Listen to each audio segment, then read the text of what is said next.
What is up, guys?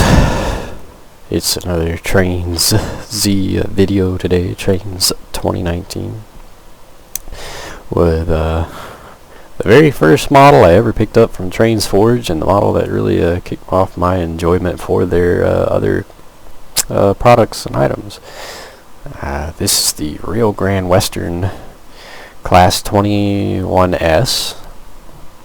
Also included will be the D&RG 145s, the later rebuilds of this locomotive, and associated rolling stock. But this is another real neat early steam era. Well, not so much early, but more of a the steam locomotive transitional era, from the early to the more modern, big, brutish monstrosities that we typically see preserved today. These are kind of that transitional phase. So we're going to take a look at them, talk a little bit about the history of them, and talk about the models, the differences in the models, and go from there. So right now we're looking at the later version of the Rio Grande Westerns Class 21. I believe 4 of these locomotives were purchased for the Rio Grande Western to run through, leaving Salt Lake City out in Utah. These were built for high-speed passenger services out there across the desert, so hence the pretty tall, leggy drivers here and the relatively large boiler, kind of typical of passenger locomotives of the crossover era. So these were top of the line when they were built. These were these incorporated a lot of new fancy features for steam locomotives at the time, while still kind of retaining that classical simpleness to them, a simple exterior look while having a really pretty overall design. And they became the Class 145 when the Denver and Rio Grande purchased or merged with the Rio Grande Western. So, and continued in service with the D&RG, doing the same thing for a short bit. They didn't last very long with the Denver and Rio Grande, as by the time the merger was all over with, the D&RGW found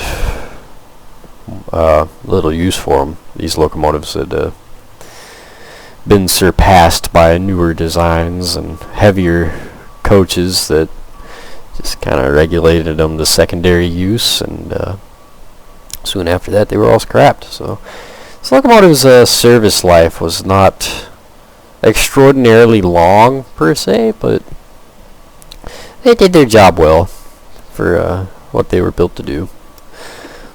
And yeah, the models in the pack are, you'll get the early version, the very first of the versions, which I have back here, which still has the Lincoln pin style couplers. And then you'll get the first rebuild for the Rio Grande Western with knuckle couplers, a couple other odds and ends, and then the D&RG model that I've got on the other end of this map, so that we can hear myself think. The air. Yeah, the pumps on these locomotives are quite loud, but you'll get the D&RG version for the last rebuild, I believe, for the Rio Grande.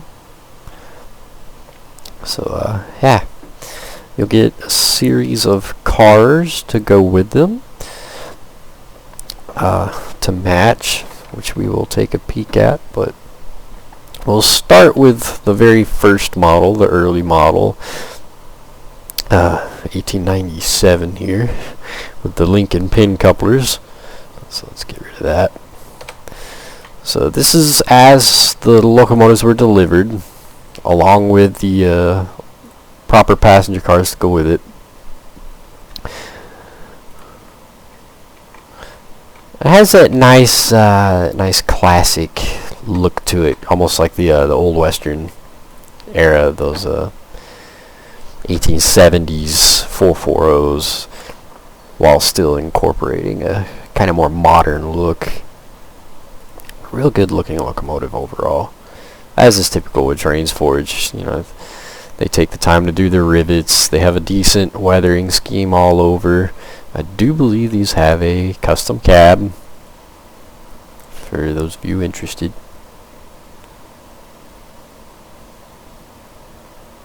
Custom cab, pretty decently done. I'm not huge on Trainz cabs, but those of you that are into it, they're decently well done. And then matching combine and full-length passenger cars to go along with it, with again proper oddball couplers here.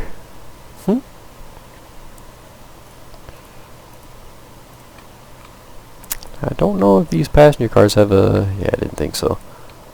No passenger view on the passenger cars. Sad days. All of their models pretty typically have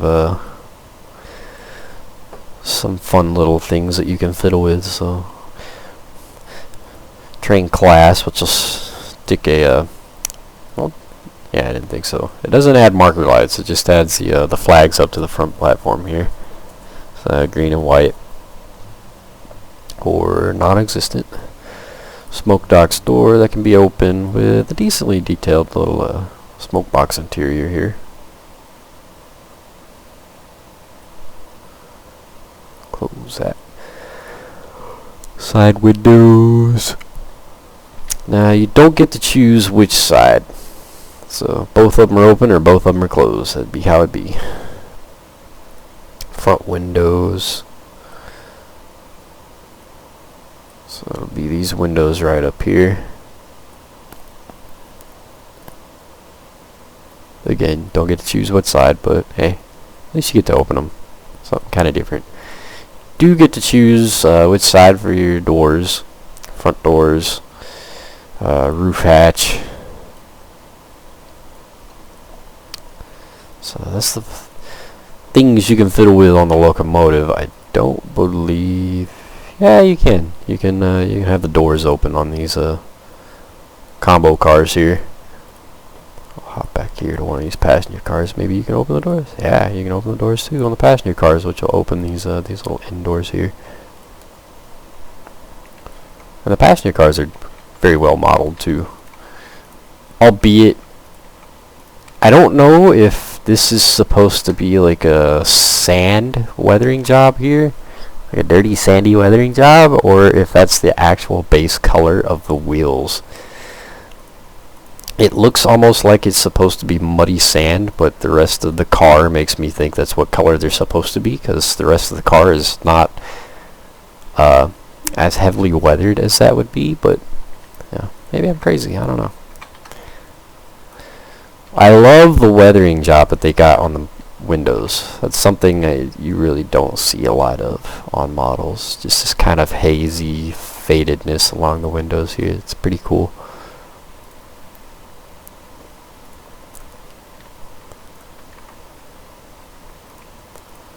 They do have detailed interiors.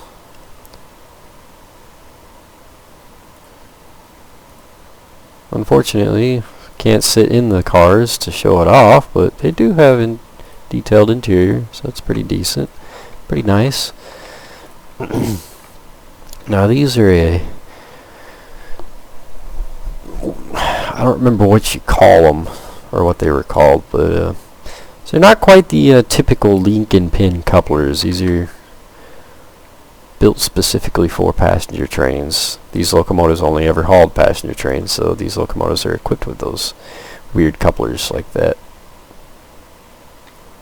It's kind of odd, but This is back when locomotives were built for specific things, and that was that. It's a decently well done cars, decently well done locomotive here.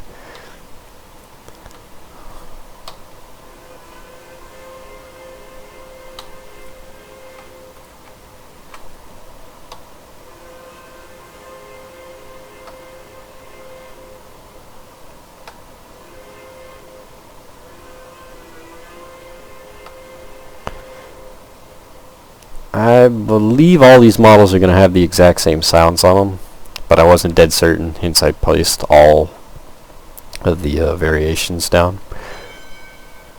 But pretty decent sounds. Pretty decent. Their bell sounds pretty typical. The whistle, I believe on this variation is supposed to be more of a Rio Grande hooter.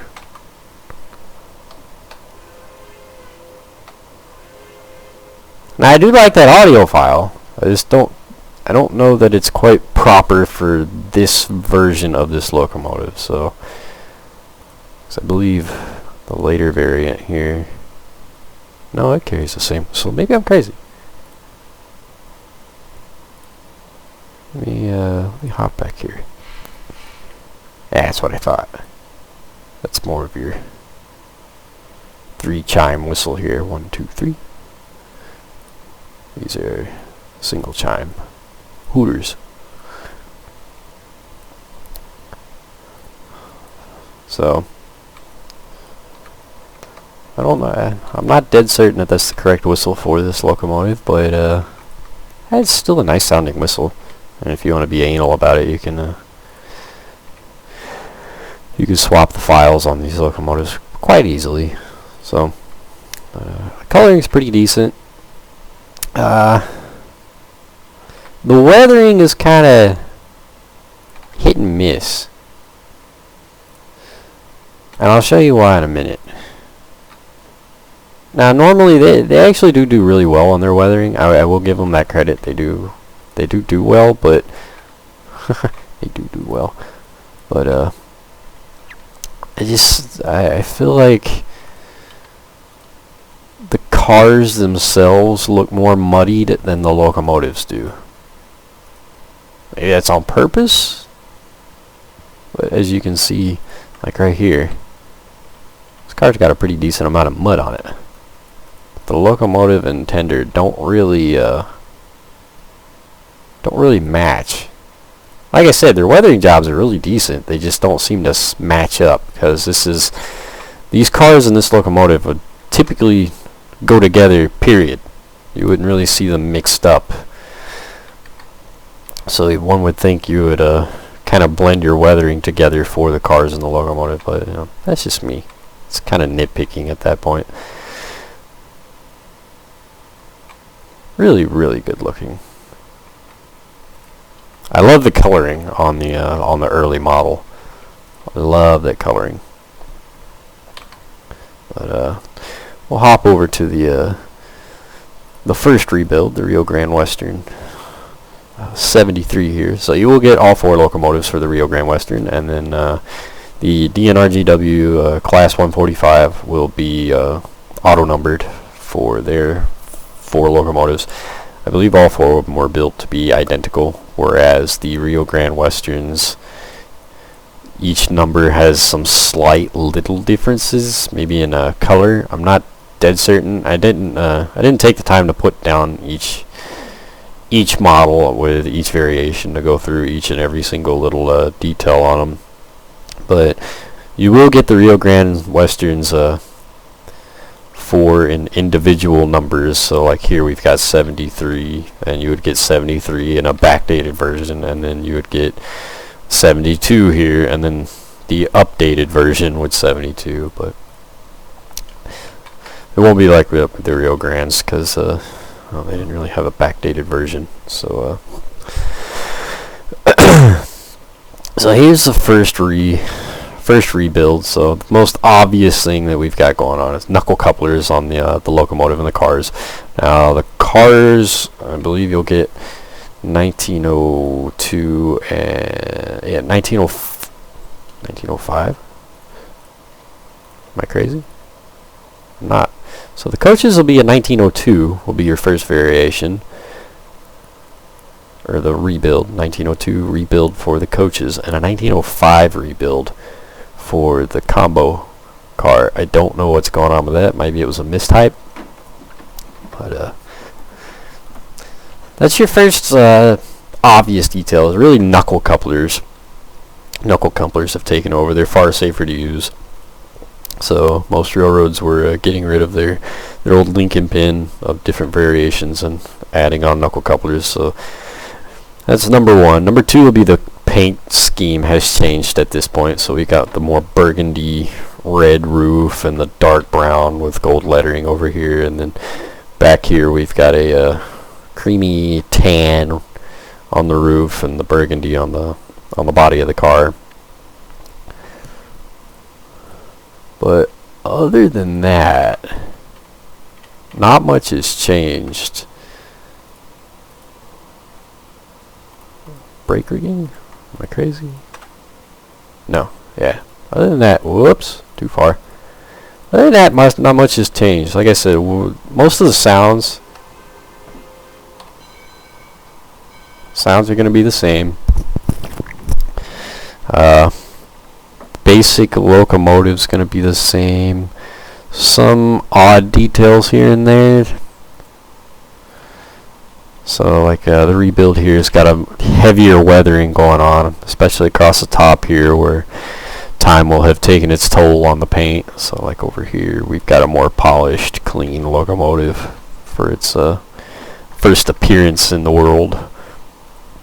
And then here we're starting to show our age, starting to show our use. By the first rebuild, these locomotives are nearing 10 years old. They've been running across the desert now for a little bit. Oh, I forgot to mention, these do have animated valve gear inside. So that's a nice thing. It does operate, does work. Yeah, pretty decent overall. Pretty decent looking. Not much to say to them. It'll have the same options to change up like you can with this locomotive. All locomotives will have those same options. All cars will have those same options. So you know, we hop over here to the cars, we can open the doors. But that's about it. It does it will show if there's people in the car. It will show actual like little people in the car too, so that's a nice little thing if you're wanting to use them for proper point A, point B, actually stop at a station, load, unload. It will work like that. So there's the first rebuild of the Rio Grande Western. We'll hop down here to the D&RG's 145s. Now this one is the more obvious differences. So right off the bat, have a different headlight. This big old box up here. So we'll hop back here to the 1902, and we see still that old oil headlight with the little flame inside. So that changed when the Rio Grande got hold of theirs. They got an electric headlight. So obviously if we have an electric headlight, that means we have to have a steam generator, which is right there. Our air pumps added right here. We have a new whistle, new turret up here. Now, other than that, not a lot has changed. The color scheme has changed, and we've got a reworked cab here. So let's blink. I believe this is a wooden cab on the earlier Rio Grande Western models. It's either wooden or an early steel. I'm pretty sure they're wooden though. So I got a wooden cab, steel roof. And that has been changed on the 145s. So it's all steel cab. Our rivets are a dead giveaway here. Our tender has been reworked. We have a larger coal bunker here. So we'll hop back here. See, both of the Rio Grande Western models will have the same earlier style coal bunkers, requiring more frequent stops for refuel, water, and such. Here we got a larger extension on the coal bunker. Go further on one tank. Obviously different paint scheme. Not drastically different, but enough so. And again, we're starting to show some even heavier weathering right around here, right up here. We got marker lights added on now. I don't believe, yeah, the 1900 rebuild doesn't have marker lights either. So the D&RGW model gets marker lights. And that's really about it. So let's get rid of this now. Pull up the details. Again, same things that you can swap up, but I do believe the marker lights light up now. Bam. So we got marker lights here.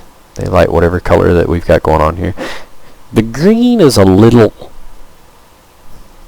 I don't know, bright. And the marker lights in and of themselves are a little bright, in my opinion. They're almost overpowering to the headlight, and I don't like it, but yeah, it is what it is. They're not horrible. They're just kind of overpowering.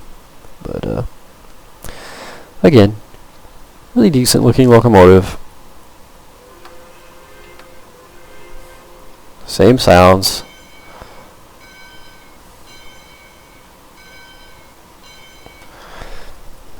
Same bell, same sounds. I'll run it down the track in a second. But a little bit of an oversight on their part. No, we got a cord going from the bell to the cab, but no cord going to the whistle. So the whistle's just kind of there. And I believe that was over, yeah, that was just overlooked on the D&RG model, not on the Rio Grande Western model. So you can see our cord going into the cab for those. But the D&RG class here, it's got nothing. So it's a Bluetooth whistle. Bluetooth before Bluetooth was cool. But that's just a little nitpick. There's not a lot I can say is bad about these models outside of reusing the same sounds on all three of them. Personally, I would have changed up the whistles. I mean, you have a obviously different whistle type on the different locomotives, so I would have changed the whistles up. But other than that, there's really nothing bad to say about them. So at this point, it's just me kind of nitpicking on them. You will get a lot more rolling stock with the D&RG model, or it all comes in one pack, but you will get a lot more variations, I should say. So you'll get a 26, 28, and 32 seat combo car, which I have here. 26, 28, 32. You can kind of see the size differences. And then you'll get a standard passenger car. And then you'll get different eras. So I believe here I've got the 1913. Yeah. So in this train set I've got the 1913 variations. You'll get 1902 for the merger, or not, 1905 for the merger, I believe. 1913 and 1917 for the D&RG for each and every one of these. And then you'll get one extra for the passenger cars here. You'll get an early 1890 model with those same oddball Lincoln pin couplers. Why that is, I have no idea. But you do. So, you know, here we got, it says Denver and Rio Grande. If we hop back here to the early 1897 models, we got Denver and Rio Grande with RGW right there. This one, I believe, yeah, it just has the RGW taken away up in the corners. But other than that, yeah, I don't know why it is like that, but you know, it's included, so it's cool. Now this is another one that their weathering kind of, I don't know, irked me. So, like I said, they do really good with their weathering. It looks believable. It just doesn't match. So the locomotive itself looks decently clean for, you know, a few rebuilds and operational whatevers, but the locomotive itself looks pretty clean. And then we hop back here to the cars. The weathering looks good, but these are dirty, like they've been rolling around out in the dust, where they would have been, you know, out in the deserts of Utah. So, where's the dust on this locomotive?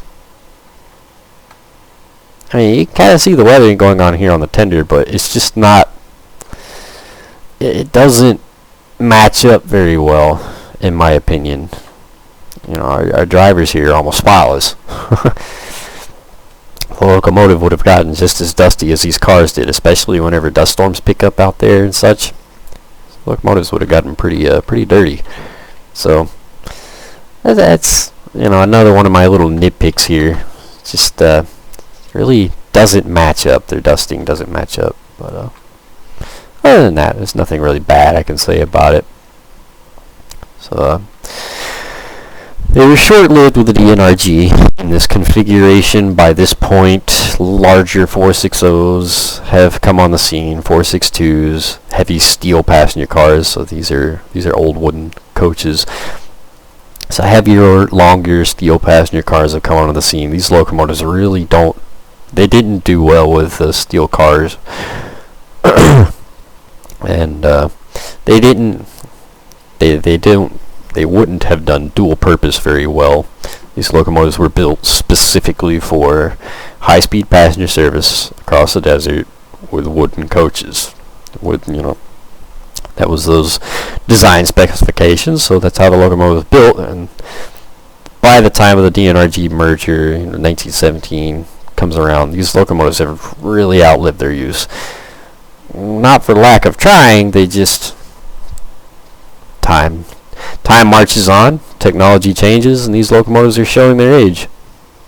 So by the 20s, these were pretty much off the scene. I believe one locomotive soldier on with the D&RGW for a little bit longer, a few months I believe, but after a few months all versions of the locomotive were scrapped and none survive today.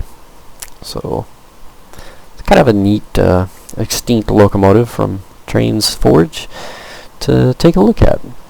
So let's run it down the track a little bit. I've got the generic Plains route for, I believe it's down on the download station. Should match this setup quite well.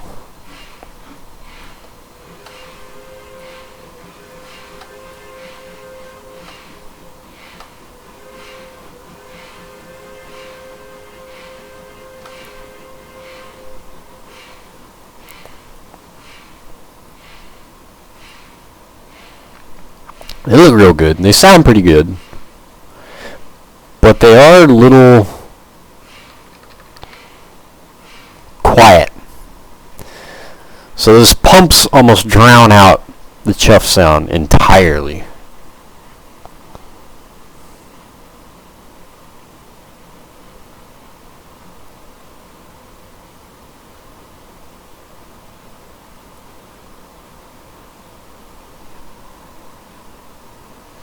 So since this is a straight shot, we're just gonna ignore speed limits, see how fast it'll go. But yeah, it's a little quiet. It is a little quiet compared to its other sounds, I should say.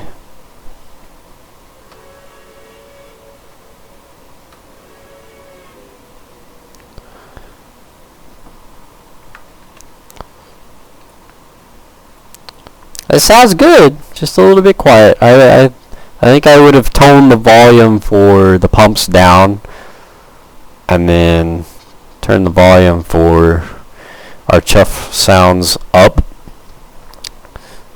Because at full bore with your throttle wide open, this it should be on par with the whistle. The whistle shouldn't. Yeah, the whistle shouldn't completely drown out the chuff sounds, unless it was more at a light throttle, kind of a coast. But 65 mile an hour with the throttle wide open here with our DCC setup here, just the knob. 65 mile an hour is its top speed, which is pretty decent. I mean, like I said, these are 1890s model, 1890s locomotives. So 60, 70 mile an hour. That's really about as fast as you're seeing officially at this time period. Any faster than that, it's more of a cruise discretion kind of deal. Got some entertaining wobbling going on right there.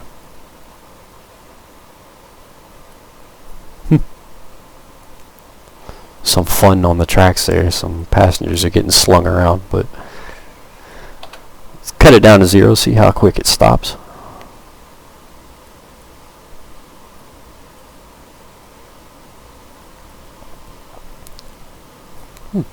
Pretty decent, you know, not an instant stop here. We got a nice coasting roll. So you will have to plan your stops out if you're using this model. There will not be those instant stops.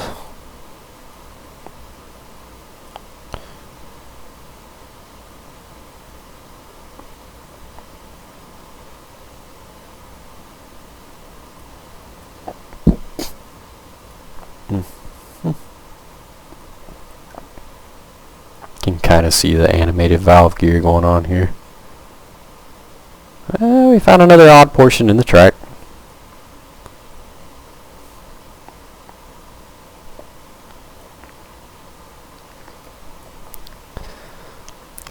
Yeah, so if you're running full bore, you definitely got to plan out your stops, because it took us quite a ways to slow down there.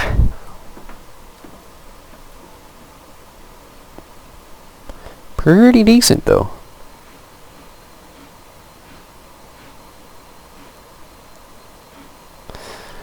Not a very smooth transition from chuffing sounds. So you guys heard that kick in, that relatively quiet, and then those last like 5 mile an hour, just bam, all of a sudden we got a chuff rate.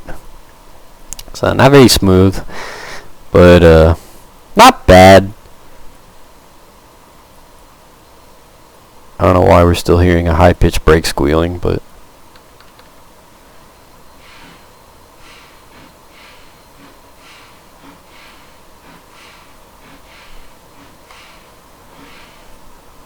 still pretty decent. Pretty decent. Let's come back here to the Rio Grande Western model, and I'll show you guys that one running down the tracks, just to prove they do sound alike.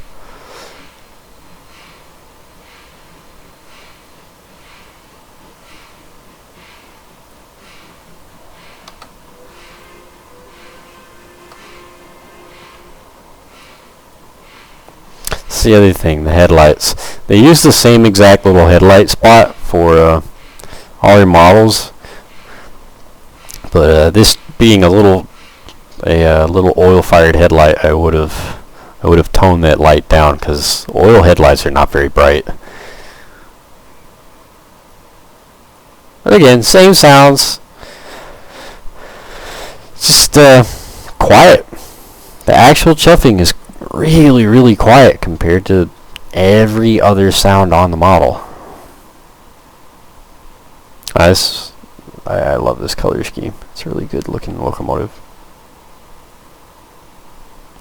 Last but not least, bam, the 1972 model, or the 1872. 1972, yeah, that's a new steam locomotive. Don't we wish?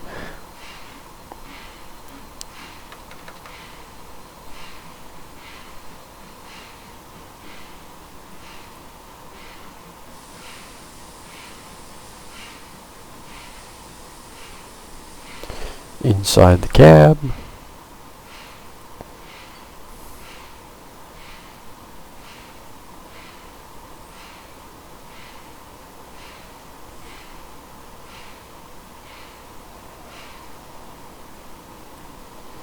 Yep, like I said, it's still the same sounds. across the board. So most of the differences are aesthetic, as one would say. Matter of fact, I don't even think the domes change. Yeah, no, they don't. But again, pretty cool locomotive for I believe the pack is $7, $7.50, somewhere around that line. They also did a freelance variation for the Washoe Valley for one of their own little projects. I don't own that pack to show it, but it's based on this same exact model, just different paint scheme, better or different details, more modernized for the Washoe Valley route that they're doing. So that is also available. I just don't have it here to show it off. But yeah, the Rio Grande Western Class 21 / D&RG Class 145 from Trainz Forge 460 and included stock. Hope you guys enjoyed the video. Let me know what you thought of it, and go check it out on Trainz Forge if you like early transitional steam. As I don't know how else to describe it. Early transition phase from that classic look to the more modern steam locomotive. But if you like that time period, 1890s, early 1900s, then definitely go pick this up. These are a must-have for that era, that generation. So enjoy. Just a little peekaroni today. Later, fellas.